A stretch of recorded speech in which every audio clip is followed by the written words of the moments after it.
This is The Talking Dead, a podcast dedicated to the AMC TV show, The Walking Dead. Hello, everybody. My name is Chris. And my name is Jason. And this is The Talking Dead for Monday, May 7th, 2012. This is episode number 78. Oh, May the 7th be with you. Thanks. It was Star Wars Day a few days ago. Doesn't the number for all days in May? Uh, May 3rd be with you? I suppose worse. It's not quite the same as May the 4th be with you. Oh, I mean May the 7th be with you. It is with us. It is with us right now. All right. And it also is Russian Radio Day. Russian Radio Day. That's right. It's celebrated in a few other countries as far as I can tell. Not so much in North America, but May the 7th is Radio Day. Do you speak any Russian? Das Vidania, Mr. Bond. I know Spasiba. Okay. And that's about it. Well, if I can tell you about Radio Day. Yeah. I don't mean Radio Day. I just, spreading my Russian language legs. We'll forget it then. I don't have to remember Radio Day or Communications Workers Day, Okay, which sounds very Russian, it does. as it's officially known in Russia, is a commemoration of the development of radio. It takes place on May 7th day in 1895, in which Alexander Popov successfully demonstrated the principal application of electromagnetic radio waves. Huh. And now we're inundated with electromagnetic radiation. Everywhere you don't look. Bluetooth, cell phones, television, radio, gamma rays, turns into the Hulk. Yes, we'll talk about the Hulk in a second. Actually, gamma rays are different, I think, than the X-rays. Gamma rays are actual particles, whereas X-rays are electromagnetic radiation. If I remember correctly. So you are bombarded with gamma rays, but not radio waves. That's right. We're inundated with radio waves. Today is also, just out of note, accounting day. So congratulations to everyone in accounting and the finance industry. And also the holiday that I was going to go with, but I couldn't get confirmation that it was actually being celebrated this year. And that is National Masturbation Day. Oh, well, good. That's the best one of all. As far as I can tell, May is Masturbation Month. Did you celebrate Masturbation Day? Not yet. But the day's not over. It's not over yet. That's right. So if you're celebrating that, hopefully not as we speak, or maybe whatever. Have fun. Whatever spins your wing nut. I suppose. That's pretty good. Alrighty, so we are of course going to talk about the Walking Dead TV show on this podcast. That's what we do. We've got some news. We're going to review the video game, the Telltale game that came out last week, and we've got a little listener feedback too. One programming note before we start, and that is that we're going to delay our Walking Dead actor spotlight on David Morrissey for until the next show, and that is due to a couple of reasons. The foremost being that I watched the first Red Riding movie, 1974, I think it is, and he's not in it. I mean, he's there. I think he has maybe 2 scenes and not 1 line, so it's not really a good example of his work. So what we're going to do is take an extra 2 weeks to cover David Morrissey. We're going to watch the full Red Riding trilogy because I think he's in the latter 2 movies a little bit more. If not, whatever, we watch the full trilogy, so be it. And we just need a little extra time to do that. That's all. So I appreciate it. So if you went out and you watched all these David Morrissey movies, good for you. I apologize for delaying, but you're ahead of the game. Please remember that you watch them. Right, exactly. And if you have any feedback or have any comments about Mr. Morrissey or his work in either any of these films, send it in. We'd love to hear it. We wouldn't mind getting some listener feedback on some of his past work. So that is the only programming note. Before we get started too, I think we should both address one thing that is not Walking Dead related, and that is that the Avengers movie came out this week. It did on Friday, probably Friday at 12:01 a.m. Interesting to note though, it opened in many other countries before North America. It really was it really it was open in countries in Europe and Australia at least a week in advance. A week? Yeah, so it had a healthy international take before it opened here. Wow. And when it did, ended up being the highest grossing opening weekend of all time, Nice. making a little over $200 million. Oh, I wish I made that this weekend. I really do. even gross. Then Canada revenue take a cut, which is fine. I'd still be good with the $100 million that would be left, or whatever. But you know what? Even if I had $100 million for my weekend, I'd still be sitting here recording. Oh yeah, this is Christmas. Possibly with a couple of new computers, but Yeah, we fill room computers and each one of them record half a second, and then we buy another computer to put them all together. Actually, what we should do then with that kind of money is somehow put, I don't know, some crazy connection between our houses, so you don't actually have to come here to do this. Right. That would be sweet. Or we just buy I don't want you to come houses right next to each other. We could buy podcasting houses. That'd be awesome. All we do there is store our stuff and podcast. Like a studio. It'd be amazing. Yeah, All kinds of stuff. a studio. You call it that. I prefer podcasting houses. Podcasting hole. Domicile. So I just wanted to address the Avengers real quick because we posted it. I saw it opening night or opening afternoon. We'll really go see Oh, it. good for you. How exciting! That's why you weren't online on Friday. You know what? I had to do something anyways. I had to drive out to a suburb to return a rental, Right. and I thought, I'm going to go do that and then go see the Avengers at 4:30 in the So you afternoon. actually fell into a theater anyway. It was just right there. It was an accident. I drove it stop. I don't know what happened. Next thing I knew, I had I'm in the seat and it was starting. And a giant Coke and a bag of chocolate, and there I was. Good times, Sorry. good times. So let's talk about the Avengers just briefly before we get into Walking Dead news. What do you think of That the was great. Yeah, that was great. That's it. That's pretty much it. If I had to nitpick, I only found 2 things that I could possibly nitpick about, and one was I thought Loki could have been a little more trickier. Trickery. Sure. Loki is a trickster. Yes, right. They could have been a little more apparent in this movie. Yeah. I would say I have a small nitpick with Loki too. He, and more specifically, the lack of explanation for, and this really is a nitpick, I guess, the lack of explanation for kind of what his scepter did and how it worked, and then he takes over people's minds with it, and then all it takes to undo that possession is Gilligan's Island. Bang on the head. with coconut. Yeah, bang on the head. Something goes wrong. Bang on the head. Goes back to right. Right. I mean, I totally accept it. If you didn't accept a guy getting bombarded with gamma rays turning into a green raging monster, I think Loki's scepter powers are probably not that hard to buy into. Right. But I noticed it. And the only other thing I could think of was the Hulk, and the fact that at the end he seemed to have almost full control over what he was doing. Yeah, but I love that part. Oh, the Hulk was the best character in the whole movie. Tony Stark Tony Stark was good, but I think the Hulk was my favorite character in the movie. But this way, I think Mark Ruffalo and his version of the Hulk was the best we've seen of hands 3 down. or 4 Hulk movies or whatever they've been. Smattering. Yeah, Smattering of Hulk movies. And I thought the dynamic between Robert Downey Jr. and Mark Ruffalo was amazing. Yes. And I think it makes so much sense to, because they're both scientists, they come together, they want to play with each other, in each other's sandbox, and it really works. I thought it was fantastic. I was, there were small things, and if I had to nitpick something, those would be it. But the good parts of this movie far outweigh these little nitpicky things. Fantastic movie. Somewhat of a Herculean task too to bring all of these characters together. And I credit this somewhat to Marvel for being able to pull this off. I think it's 5 lead-up movies to this, and then of course Joss Whedon, who wrote mostly and directed this thing, to be able to pull it off. He's really a superhero in his own right. He clearly gets what makes each of these characters sort of individual, and I think he was able to bring out the personality traits of each one in an interesting way and bring them together in an interesting way. Right. And no love story. No love story. That's a really good There point. were love interests, but there was no real love story. Yeah, Natasha Romanoff and Hawkeye clearly That was implied. had something, but it wasn't a They movie. never touched each other. No, the love story was implied, which was nice. Which was And exactly. then we had Pepper Potts. That was cool too. We had Pepper Potts at the beginning. That's love interest. There was no story there. Right. So I thought that was a big departure from a lot of movies, like a lot of movies that are supposed to be action oriented. They throw in a love story because they need a love story. Yeah, and you know what? There was certainly a possibility for that because if you remember in the Captain America movie, he makes a date to meet the love interest in the movie, and then of course goes down to the plane, the nice and never meet her. I mean, there was potential for her show in this movie. Right. Clearly she'd be pretty old now, but Well, yeah, could happen. she could probably get a granddaughter somewhere. Or a granddaughter or something. Wouldn't that be a good fantasy? Meet your granddaughter. Sorry, I can meet you. I fell into a big thing of ice and woke up. But Well, good for being 110. you got a granddaughter? Yeah. So that's an interesting point. I hadn't thought that, but yeah, it was all about the characters and what makes them fun. I wasn't sold on Captain America as a character from the Captain America movie, but I was sold on Captain America in this movie. See, I like the Captain America movie. I think it was second only maybe to Iron Man 1. I just the idea of this character was just like, well, he's strong, he has a cool shield, but in this movie his strengths were the fact that he could lead this group, right? And that is a superpower in and of itself. Well, exactly. He does lead in terms of powers because he does have superhuman strength, but he's not a He guy. can fly, he can ride places, he has a Exactly. shield, he can bounce off things. And holy crap, he never take a hit from Force Hammer. Yeah, well, exactly. But shield can take it. The unstoppable weapon hits the unbreakable shield. Yes, it's a pretty interesting thing to mention. But Black Widow's in the same boat, right? She's just a really good spy sort of thing, and she doesn't really have any powers. Whereas the rest of them do. It's hard to measure up against a guy in an invincible suit and a god and a raging green monster who can punch things out of space. Smash. But that speech he gave on the street when he was telling everyone what to do on a way. It was great. It was delivered well, it was written well, and he finished it with a great line. Stellar movie. Yeah, very good. So if you haven't seen the Avengers and you're into that sort of thing at all, I don't know what you're waiting for. Go and just give it more money because yeah, it couldn't hurt. It's gonna help my life at this point because he has so much money already. Another 12 bucks or whatever it is. It's gonna make a lot more. I think word of mouth is gonna help this movie. If I can convince my wife, I'll probably go see it again. I I saw saw it in 2D. I think seeing 3D might be fun. I saw it in 2D, yeah, on purpose, because I'm not a big fan of the 3D. But I think I want to see this in 3D. But my wife, she wants to see it again, but she wants to see it again in 2D. So I'm gonna go see it twice more. Once in 3D with you, and once in 2D with her. Well, convince her to go 3D. I mean, that's It's the glasses. She has to wear glasses over her glasses. in theory I would too. I just don't wear my glasses in movies. machines are changing glasses in movies. Right. So you buy her a special pair of 3D glasses that fit nicely over her glasses. You should do that. Because I even suggested if you don't like 3D, you can get 2D glasses to go see a 3D movie in 2D. She's like, well, I still have to wear glasses. And still pay for the 3D. Right. Which would be a little So, maybe custom 3D glasses that, this big thing that fits over her regular glasses, like Google glasses sometimes. Yeah. I think would solve the problem. Okay, well maybe. But in any case, go check it out. And I just like to say, where I entered the summer movie pool with the guys over from Definitive Geek, which is a podcast you should go check out at definitivegeek.com if you're interested. And we did our draft, I don't know, about a month ago now or so. And I'm just gonna say right now, whoever has the Avengers, if you don't have a big enough lead in the pool already to take the whole thing, you have a really good chance. Yeah, okay. I think biggest movie of all time. And it's not going to slow down either. Let's- It's not just making a crap load of money in one weekend. It's a good movie that made a crap load of money in one weekend. This sucker's going to have legs, I tell you. It's gonna have like where it's going to be good. And I believe our pool, if I remember correctly, is only domestic box office. So that 150 million made internationally or whatever doesn't count. So it's Canadian domestic? No, Canadian North American. That's Canadian American. So but that 200 is pulling already and probably going to at least double that. Maybe triple. I went to see Matinee and I only gave it $6 per ticket. Not me. I paid my full on Cineplex. Oh no, I didn't because I got scene points. Free movie Nice. days. I got enough points for a free movie. Yeah, it's been asking for a while, but that's boring. I use my scene points everybody saying stuff. All right, that's not the Avengers. Go see it if you haven't already. It's really great. I don't know where we're going to go from here, but they'll think of something. Lots of cult movies. Let's do The Walking Dead news. Sure. The Walking Dead news. The first item, The Walking Dead has officially started filming season 3. Hooray. It is pretty exciting. We reported on this last time a fair bit of where they're going to be. The only real update I have is that they're starting off in Quebec County, which is the county that the town's in, Sonoya, Georgia. So that's where they are. They didn't lie to us. And apparently filming will take place on Turkey Creek Road Man, that's good. near the fire department. Oh, even better. And as we reported last week, at Sportsman's Deer Cooler in Harrelson. So that wasn't a spelling mistake. No, it's a deer cooler. I think that's a slaughterhouse. A deer cooler? Yeah. Okay, that's just euphemism for killing deer? We had It's a not a deer listener. slaughterhouse. It's probably a slaughterhouse of some other kind. You don't just have deer slaughterhouse. You don't raise deer to slaughter them. Okay, no, but it's cooler because they hang the blood all brains out and it's in cold temperatures. Okay, so say I want to kill things, but clean them and cutting meat is too much for me. So I kill it, strap it to the bumper, bring it to a deer cooler place, and they turn it into little brown paper wrapped meat from my freezer. I don't think they do that. I think this is happening before that in the process. We had a listener writing about this. I just remember where that was. I bring a live deer and they shoot it even before the process. I mean, they're not processing the meat in something you freeze, cook, and eat, or cook and eat. They're processing meat before it goes to a butcher or something like that. Oh, so they get all the skin and the antlers and stuff. Yes, hang it up, drain the blood or whatever. I don't know. We did have a listener write in. Unfortunately, I can't find the email right now. But if I can find it, I'll talk about it later. It's a professional operation going on. You don't know what we're talking about, but somebody said something that probably helps out. I can't find it. Professional operation. So they're at the deer cooler and a house in Turin. I believe Turin is a town name. I think. Turin. One more note: the production company has asked to close Reese Road between Macintosh Trail and Odom Road. These are all great names. Yeah, Turkey Creek Road, Reese Road, Macintosh Trail, and Odom Road. Odom Road and Turin. Yeah, so if you're in the area, go and look them up and see if you get any spy shots. I want to see what's going on. And for God's sake, tell us what a deer cooler is. Somebody already did. I apologize for not having that in front of me. So that's season 3 is filming. More on season 3. E! Online, the Gossip Girl column over there has revealed a new character Ooh. for season 3. The quote from the site is: "Our Mary Dana survivors will meet up with a guy who's the exact opposite of Shane. Like Dale, Harold is a studious and fastidious man trying to carve out a post-apocalyptic niche for himself." Okay, so what? So IMDb has no mention of Harold. Opposite Shane. Well, Can't studious shoot. and studious and fastidious. You gotta be a criminal. Shane was a cop. I suppose, yeah. He's gotta be a woman. He's got to be a woman except Harold. Let's think personality-wise here. Okay. So Shane was a hothead. He tended to shoot first and ask questions later. He didn't take anyone's advice. He didn't really think things through. I think Harold will be the opposite of all He's those. gonna have an affair with Rick. Instead of his wife. That's right. Yeah. Well, you clearly remember opposites from kindergarten. I sure do. Oh, when you say things like that, I'm gonna think of the opposite. There you go. Well, IMDb has no mention of him yet, so we don't know really anything about him or who's playing him. I Harold Shane backwards. Okay, all right, we're good. Can you pronounce Harold backwards just for fun? Delora. Laura. I went back and looked up through the Harold in the comic, and apparently there was. According to the Walking Dead wiki, Harold was a lighthearted Woodbury cage fighter who was mildly injured in a fight with another cage fighter, Eugene. Wow. And he ended up in the comic being killed by Eugene as he was being patched up by the doctor after a fight. Eugene came in and stabbed him. You think this is gonna be parallel to that, or some kind of reference to that? I don't know. Curtin said we could have characters or something from the comic that happens to a different character in the TV show. So we could have characters that are kind of from the comic end up in the TV show in different roles. So I don't know. I'm could have nothing to do with it too. But we're gonna get Harold apparently. According to E! Online. Michael Rooker also recently teased his return to the show. He was at the Calgary Comic and Entertainment Expo. Oh, cool. It's very exciting. Calgary's a great town. So after joking with the audience during his panel about possibly strapping a bazooka or some ridiculous weapon to his arm in place of his missing hand, Good idea. he got serious and hinted that his character is likely to utilize something in place of the hand simply because of his resourcefulness. Chainsaw. Yeah, I don't know. I get the feeling here. As much as I think it would be cool to see him with a machete arm or like a poker arm or something. Right. You know, look at all. You know what all is? AWL, I believe. Well, tell me what it is. It's tool for poking a hole in your eyeball. It's a pointy like a screwdriver, but it comes with a sharp point. Like an ice pick. It's like an ice pick. It's called an awl. And you get one of those and stick it in your stomach and go for it. Ew, that's not people. It can do some damage. What I was going to say though is I get the feeling here this is probably just Michael Rooker making stuff up. Right. He doesn't know what's going on yet. He may know when he's going to come back, but I don't know if he's seen the script yet. He could have if he's in the first few episodes. Well, But if not, you just don't know. Well, if I lost my hand and I was in a post-apocalyptic world where I didn't have access to a surgeon or to therapy or to good drugs or whatever, what I would use as a prosthetic for my hand? What? A pillow wrapped in duct tape so I wouldn't hurt it on anything. Okay. So maybe that's the kind of thing he's talking about. The prosthetic I have is a pillow, and that sounds like to sleep when you're tired. Yeah, I suppose that's resourceful. Not so good for killing zombies. Not really. You can do a pillow fight with a zombie. It would last a long time. Well, not necessarily. Depends on how good you are with a I pillow. suppose, yeah. A pillow case full of rocks might help. That'd be good. Pillow case full of batteries. Batteries, not ping pong balls. Pool balls. Well, ping pong balls would be Yeah, better. that would be so. Easier swing though. It was like a pillow. Pillow case full of pillows. Not so good. Merle, Rooker also said, thinking of how Merle's written and how I played him so far, I find it hard to believe that Merle would walk around with just a stump. Whatever happens, you're going to be surprised. So is he. That's what he said. So is he. So he's right though. I mean, I haven't spent a ton of time thinking about what can happen when Merle comes back, and you know he is for season 3. So they'll do something fun with the character. I think so. I wouldn't be surprised if he dies though. I'm going to say that right now. I can see Merle getting killed off. Maybe Daryl will. Yeah, well, kill your own brother. I mean, that's something. It really is.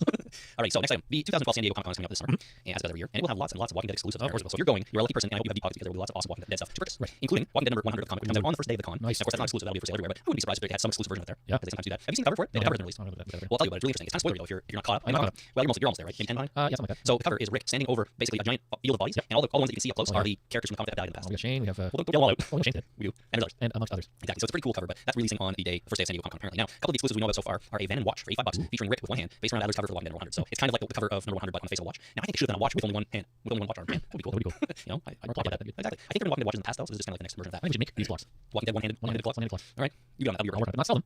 Just have. Well, we can't sell them. No, we can't sell them. We make them give them away to people, I'm right? not sure we do that. Yeah. Then we can make them and maybe keep them and not show them to anybody. But talk about them? Maybe. Okay, well, we're not gonna let anyone know if we do it. I've already said too much. Yes, you got it. So if you want the Van watch for $85, go to San Diego Comic Con. We'll be there. I don't know if it'll be limited, but you might want to get them first day. That's what I'm just gonna say right now. Yeah. There will also be a exclusive Michonne action figure called Bloody Poncho Michonne, limited to 3,000 for $35, and it comes with Charlie Adler packaging art. I guess new Charlie Adler packaging art, and presumably Michonne with Bloody Poncho. There's a new Charlie Adler. New art. Yeah, new Charlie Adler, and he's drawing stuff. Cool.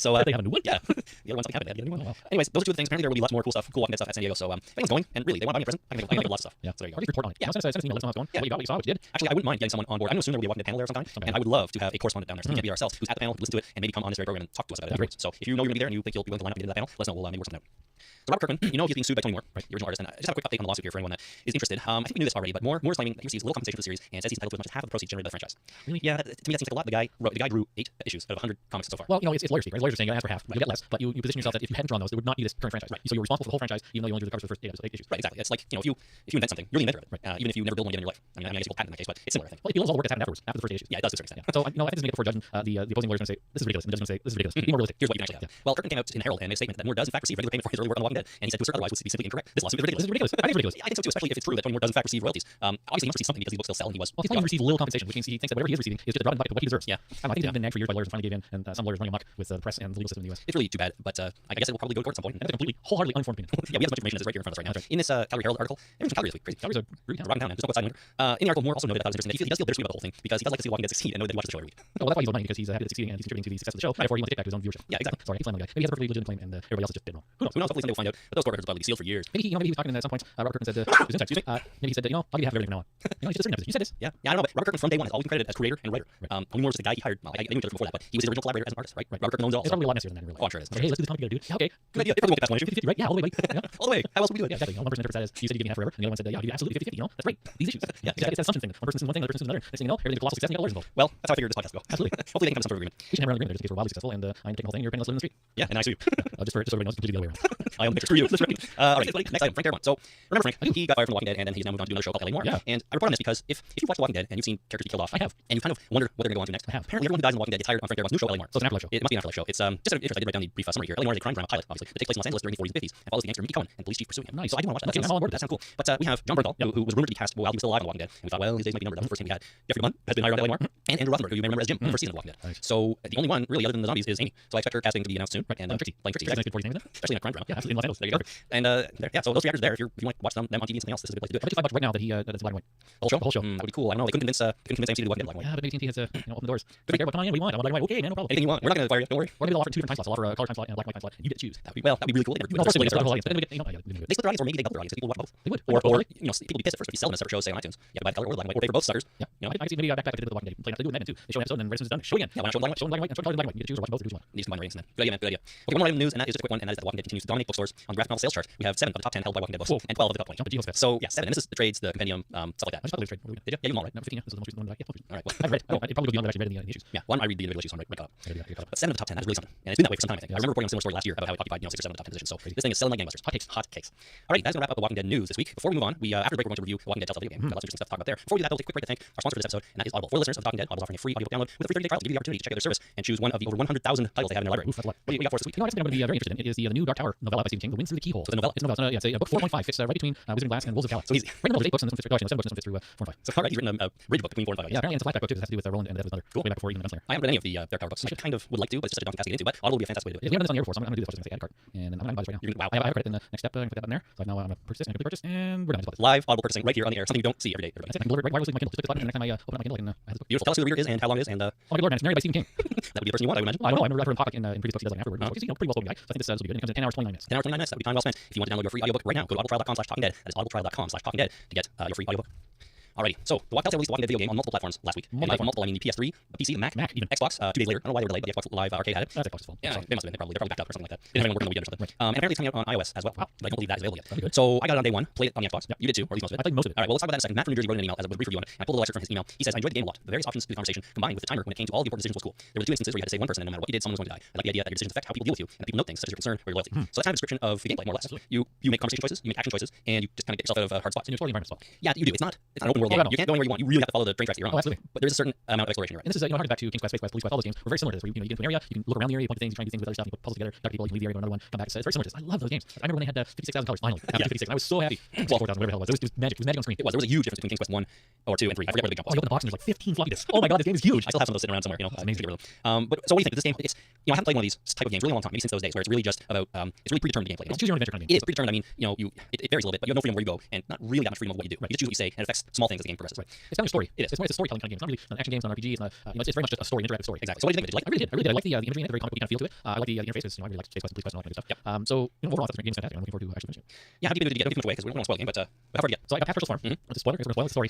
Yeah, we'll try not to give away too much. Maybe some of the finer Okay, parts. so I got past that area with those people and zombies and stuff. And I got to this other area where there's some other people and zombies and arguing and stuff. Alrighty. So we can say that you do go to Herschel's Farm right in this first chapter. Yep. And you don't stay there that long. Let's just say that. No. So I finished it completely 1.5 times. I went through to play a second time to make the opposite choices I made the first time. Right. And just my first playthrough in my main game, I'm the type of person who plays this trying to be as good a person as I can. That's not possible. Help people choose the right answers or the right dialogue choices and try to get on everybody's good side. That's just my nature. At least the first time through. The second time, I was just trying to be an asshole. Right. Not caring about people.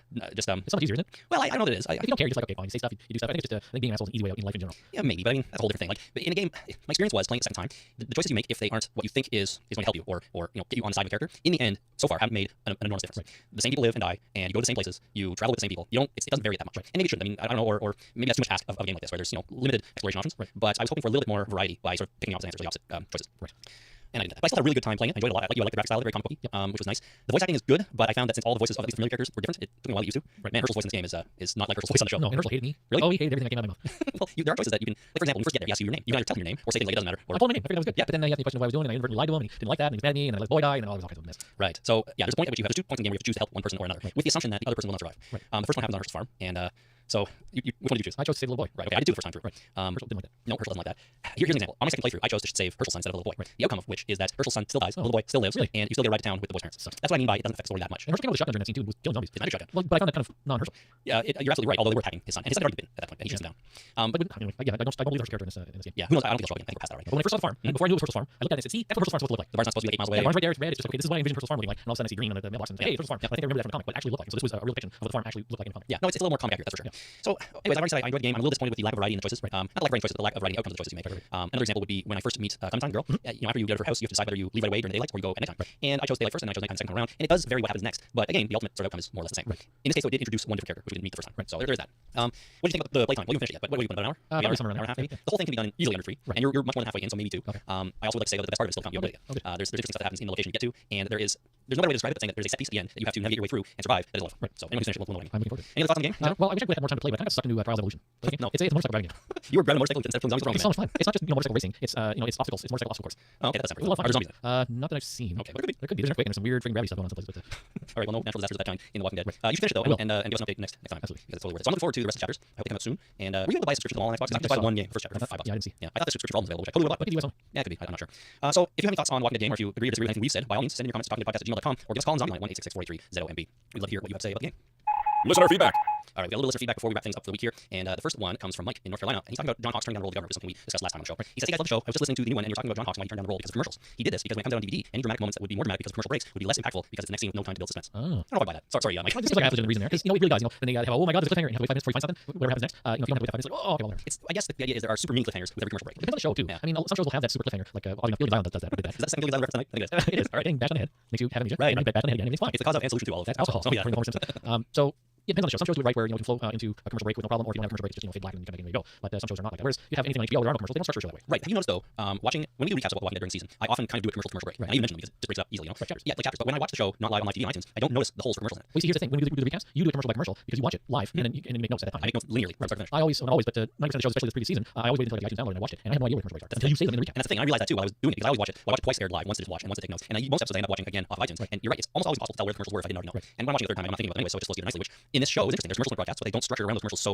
strongly. Right.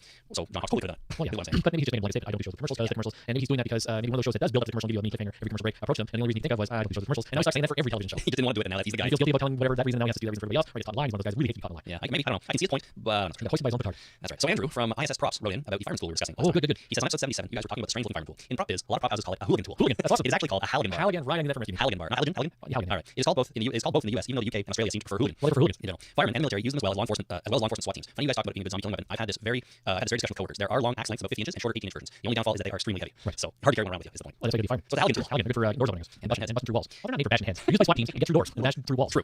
You would know. Why would I know? Because you know all these sorts of I watch Rescue Me, and they don't bash heads with it. That's all I know. things. Not on purpose, right? I don't think they ever bash a head. All right. Well, if there's zombies in front of you, it would work. It would be difficult to swing through. They look heavy. So that reminds me. Last week we asked people to sort of send in their favorite way to kill zombies, Oh, yeah. and people have been doing that. Oh, that's nice. But I'm going to collect some more of them, and on a future podcast there'll be a whole bunch all at once. Oh, that's So keep sending those in. Talkingdeadpodcast@gmail.com. Your favorite way to kill a zombie, or what you think might be the best way. Andrew seems to think that the Halligan or hooligan tool would be good for doing just that. Good. And a flat and sharpened shovel. Yes. That's your method of choice, I guess. Method of choice. So now a few people, something else we talked about last week. A few people wrote in, including Orion from Edmonton, David from North Carolina, and Morgan from Indiana, who's email I'm going to read about zombie breath. And remember we talked about them removing the breath from zombies and why we do that, and whether zombies actually breathe or not, and we sort of came to the conclusion that they do. There's one key thing we missed, and a number of people wrote in, and this is what Morgan had to say. Regardless of whether they are able to inhale or exhale air, which I agree they probably do, if only to moan, groan, and run happily as they chow down some fresh meat, the breath would need to be removed anyway. The reason our breath steams in cold air is because the breath we exhale is warm, so it condenses when coming into contact with cold air. As zombies are dead, the air they exhale would be at the same temperature as the air outside, so the zombie's breath would be cold and therefore produce no steam. I feel like I'm he's absolutely right. Yeah, and so was Ryan Edmonton, David, North Carolina, and I think the other people wrote this in too. So you already facepalmed yourself, I did. and I think that applies. So people heard in the background, I smacked my head. Smack my That's right. So they do breathe, but they don't produce vapor in the air because their breath is cold because they are cold. We're a couple of geniuses here, people, as you can tell. So thanks for writing in with that information, everyone. It is good to put that issue to bed, I would say. All right, man, that is it for this week. We have some more feedback. Please don't think we are ignoring you. We will definitely get to most of it on a future podcast. So keep sending it in, and we would love to get that, and I'd like to get as much on the air as possible. Right. So by all means, please keep sending it in. Next time, we are, I certainly hope, going to do our David Morrissey Walking Dead Actor Spotlight. I've already watched a couple of the things we decided to watch. Just to recap, we're going to watch Stone from 2005, a movie about the Rolling Stones. I think he plays their manager in that. I'm not 100% sure. We had a listener recommend that one. Funny thing is, the listener recommended it, wrote in later after rewatching it again, and was like, yeah, I don't know if it's such a good choice. He's not in as much as I thought, but still interesting movie. So we're going to leave it on the list. Right, I watched a preview for it and was like, oh, really? So did I. Come on, man. We got to take 115 Yeah, here. absolutely. We're going to watch Stone. We will be watching The Reaping, the recent movie from 2007. He's in that for sure. The full Red Riding trilogy, and mostly because I think he's in the third one the most. But I don't want to just watch the third one. You got to watch them in order. And I watched the first one already and really enjoyed it. So I'm looking forward to reading or watching the second two. And finally, Blackpool, episode number 1. That is a British TV show from the mid 90s. It is a comedy musical where David Morrissey plays a casino owner who gets wrapped up in a murder investigation because the body is found in the casino. And it's a comedy musical. Also starring David Tennant, who you will remember as the doctor. So I watched that already too, and I don't think you have, but small spoiler here. I kind of like it. So I'm probably watch the rest of the season. There's only 6 episodes, and that's it. The whole thing. So there you go. So by all means, go out and track those down. They're available on iTunes, some in Canada, some in the US, or various other places, and watch along with us and send your comments. That'll be exciting. And that'll be in 2 weeks on Talking Dead number 79. 79. Every time I say the number, you gotta repeat it. Which is okay. It's a number. You need to repeat it. Emphasize it. Emphasize it. There you You go. just repeat everything you say emphatically. Don't balls. Yeah. Period. Okay. Thanks for listening, everybody. If I've already mentioned it, please send comments or questions to talkingdeadpodcast@gmail.com or call us on these online at 1-866-483-ZOMB. That is 9662. Leave us a message there. Find us on Twitter at Talking Dead or on Facebook at facebook.com/.